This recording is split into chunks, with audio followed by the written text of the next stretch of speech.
Hey everyone, this is Pat, and for my last road trip video, I look back at all the places I've seen and the great people I met along the way.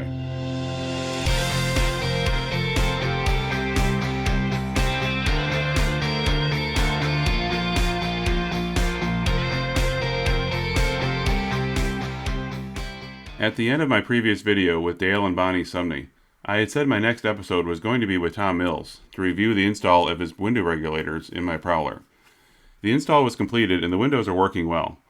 However, due to technical issues with some of the footage I had, and also some unique issues my car had with the install, which Tom noted were not typical and therefore wouldn't be very helpful for others, we agreed not to post a complete video about it.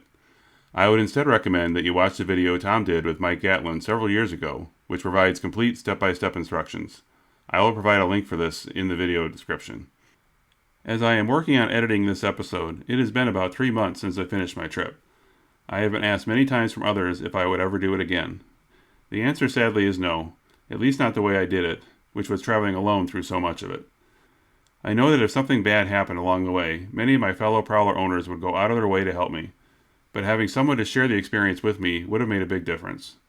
And honestly, being cooped up in the car for so many hours messed up my back, and it took several days being home to feel normal again. The only really good thing about the trip was getting to meet up with so many people along the way, who I am very grateful to for taking time out of their schedules to film videos about their cars. A special call out to Marty and Rebecca Usher, and Jerry and Marianne Johnson for letting me stay at their homes during my trip. That was a nice break from all the hotel stays.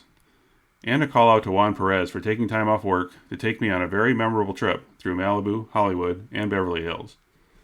Also a big thank you to Tony Gertz, who had an extra rear axle assembly that I was able to get from him recently, since he was able to get it across the Canadian border to me via a truck driver friend of his.